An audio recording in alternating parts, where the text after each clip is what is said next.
Pode soar absurdo, mas o Batman foi o responsável por um dos maiores e mais decepcionantes fracassos da DC nos anos 2000, Projeto Zeta. Lado a lado de sucessos da época que são aclamados até os tempos atuais, como Batman, série animada, Liga da Justiça e os clássicos e aclamados Jovens Titãs, Projeto Zeta cresceu de uma base promissora para se manter em meio aos grandes nomes. A obra animada não só foi provida do privilégio de fazer parte de uma prestigiada gama de animações de Bruce Timm, mas também carregou o fardo que consiste em ser uma peça fundamental no vasto quebra-cabeça da DC, falhando miseravelmente. Hoje, mergulharemos num denso e controverso mundo de uma das animações mais saudosas e uma das produções mais conturbadas dos anos 2000, explorando as falhas que fizeram com que esta obra praticamente nascesse morta. Esse é o esquecido mundo de Projeto Zeta.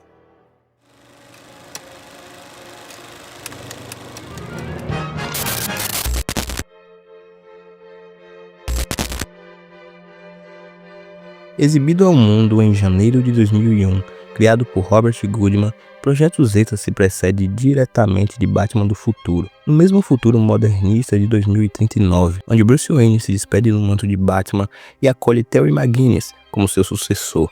Nos é apresentado então Zeta, uma inteligência artificial denominada Sintozoide, uma máquina assassina que, após descobrir que um de seus alvos era inocente, ele se rebela contra sua própria programação. Após a intensa popularização do personagem junto ao público em Batman do Futuro, a pedido da Warner Bros., uma série animada foi encomendada, aprofundando os dilemas existenciais de Zeta, vulgo Z, enquanto nos apresenta novos personagens como a Rosalie Roman e os demais agentes da NSA, além de algumas mudanças sutis como o tom da série e o próprio design do personagem, que foi completamente redesenhado para se adequar aos desígnios de um personagem com uma aparência simpática. Tais mudanças vieram a ser o prelúdio do que seria seu iminente fracasso.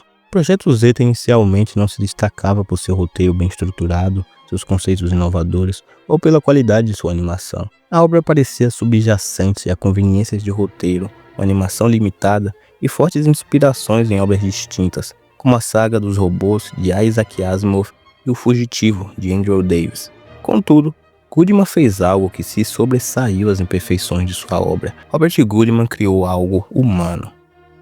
Tanto Rosalie quanto Z não apenas são personagens dotadas de uma complexidade surpreendente para uma obra infantil, mas também enfrentam dilemas e se encontram em cenários que frequentemente flertam com seus conceitos de moralidade. Aqui vemos uma complexidade que se espalha por mais de uma camada narrativa, dotada de densas camadas de interpretação que se entrelaçam com elementos típicos da ficção científica.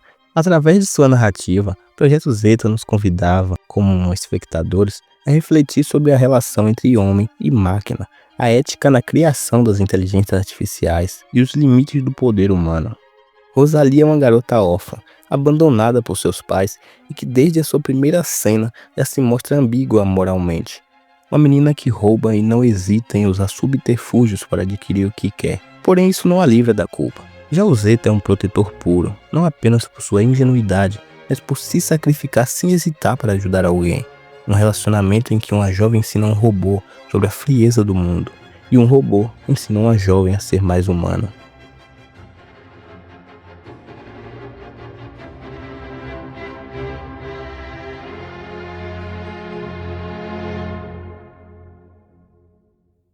Um robô não pode causar dano ao ser humano, ou por inação, permitir que um ser humano sofra dano. Um robô deve obedecer às ordens dadas pelos seres humanos, exceto se essas ordens entrarem em conflito com a primeira lei. Um robô deve proteger sua existência, desde que essa proteção não entre em conflito com a primeira ou a segunda lei. Essas leis foram criadas pela primeira vez no conto de Honor Road e Isaac Asimov. Tais leis tendem a soar como universais para a compreensão de uma máquina. Uma filosofia simples: proteger a vida humana. A vida, algo de natureza efêmera, porém de valor inestimável. Algo que, em teoria, é impossível de comprar, de fabricar ou de dobrar. Ou que deveria ser. Porém, tal lógica humana não é válida diante da própria humanidade. Projeto Zeta não apenas carrega sobre si o reflexo das obras de Asimov, mas também a subverte. Neste mundo, ao contrário das outras obras onde as inteligências artificiais foram sempre criadas em benefício da humanidade e que por consciência própria se rebelavam, tornando-se ameaças. No ano de 2039, as leis da robótica são completamente distorcidas e robôs são armas, cuja principal diretiva é destruir a vida.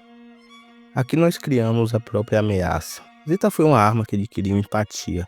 Ele foi uma máquina assassina que aprendeu a amar a vida e é caçada por isso.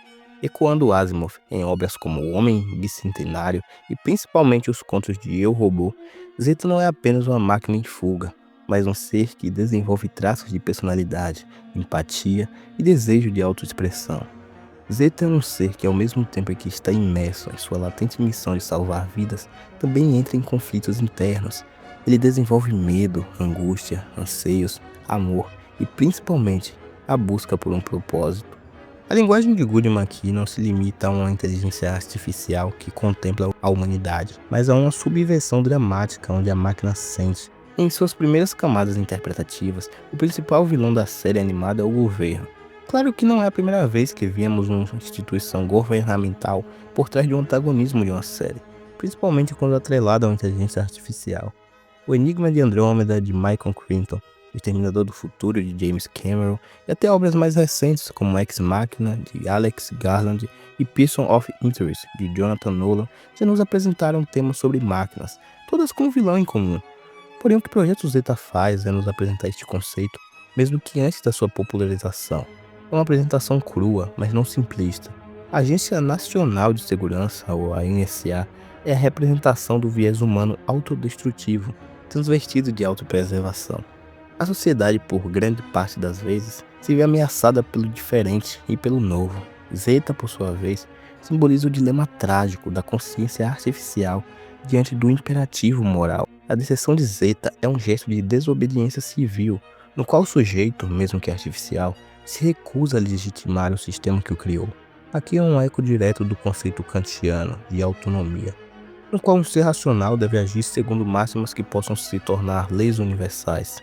Ao recusar matar, Zeta não está apenas se tornando mais humano que seus perseguidores, mas também revela o paradoxo da obediência cega às ordens superiores. Zeta é tanto o símbolo quanto o sintoma. Sua recusa é o sintoma de uma falha moral no coração do sistema, e seu desejo de redenção é símbolo de uma humanidade que ainda resiste, mesmo nas formas mais improváveis. E isso é o incrível desse desenho. Narrativamente, a série emprega elementos do teatro clássico. O protagonista é uma figura trágica, marcada pelos íbris de sua criação e pela agnorese, o momento em que Zeta reconhece a falha ética do sistema que o criou. Sua jornada poderia ser meramente uma fuga, mas transforma-se em uma odisseia interior, mas também política.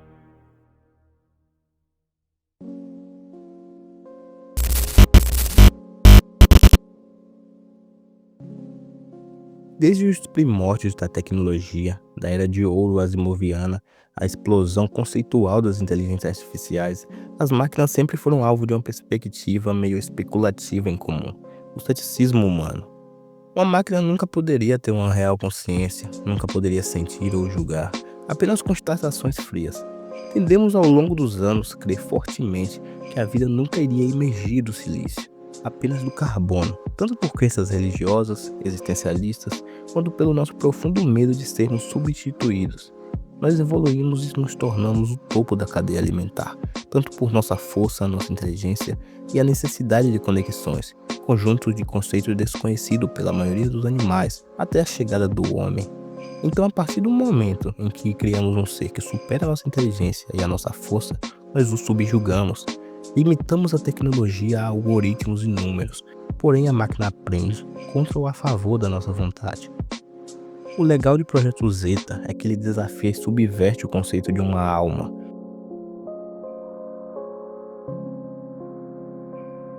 O que enxergamos como humanidade é apenas algo que reflete nosso físico, algo à nossa imagem e semelhança, ou talvez algo que transcenda quaisquer códigos, qualquer imposição lógica para salvar uma vida. Uma máquina pode ter sentimentos? Vemos uma animação que se sobrepõe a apenas uma mera ficção científica juvenil. Ela é, em suma, uma questão filosófica, ética e psicológica sobre a natureza e consciência dos sentimentos. Se assumirmos que uma inteligência artificial pode de fato desenvolver sentimentos genuínos e não apenas simular emoções com base em padrões, então rejeitar suas emoções simplesmente porque sua origem não é biológica poderia ser comparado à mais pura essência da crueldade humana.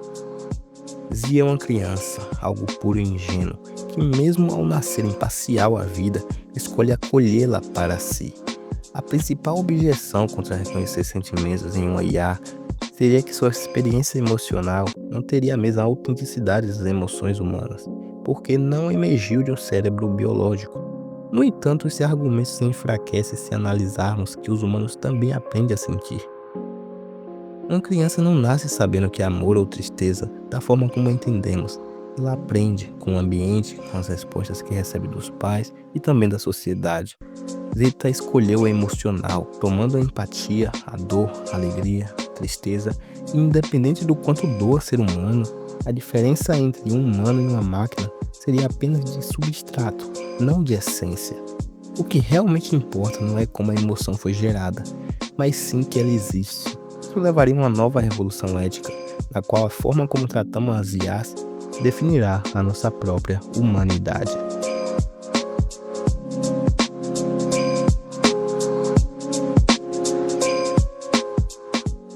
Em agosto de 2002, foi lançado no canal Warner Kids o último episódio de Projeto Zeta, intitulado O Homem Holograma. Nele, após a incessante busca por Dr. Selen, Zero finalmente encontra o criador de Zeta.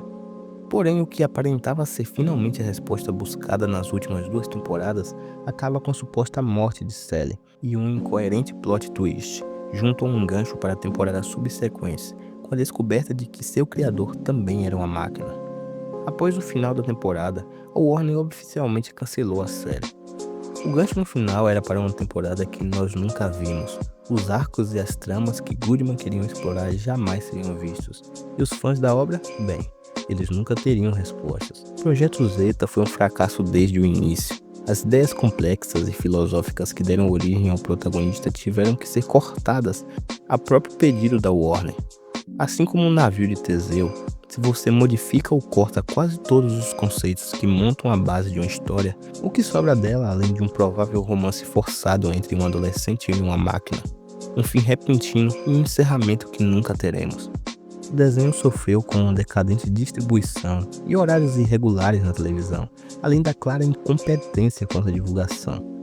Por uma ironia sádica do destino, talvez, ou apenas por ser assim que funcione, a mesma empresa que deu vida à animação também foi encarregada por destruí-la. Para muitos, Projeto Zeta já carregava, desde sua concepção, um peso de uma ruína iminente. Não por sua essência, mas por suas amarras e pela infeliz e constante domesticação criativa. Com o repentino e frustrante encerramento do programa, o desenho aos poucos se perdeu em esquecimento. A sua complexidade, sua carta aberta animada, destinada à humanidade, agora encontra-se como nada além de meras luzes nostálgicas nas nossas mentes. Tragicamente, sem que nos sobre nada além de revisitar esse mundo, talvez perdidos em nossas mentes, confrontando a saudade de nossos eus crianças, desprovidos de qualquer preocupação, assistindo aos desenhos do SBT e tendo a esperança que, talvez um dia, encontraremos respostas, fazendo esse robô que aprendeu a amar a humanidade viver ao menos um pouco novamente em nossos corações. Muito obrigado por ter assistido até aqui, e se você gosta de assistir animações, de revisitá-las, de refletir sobre elas, eu peço para que se inscreva no canal, pois sempre estarei lançando vídeos trazendo análises tanto sobre animações quanto filmes e outras mídias. Muito obrigado novamente e até a próxima.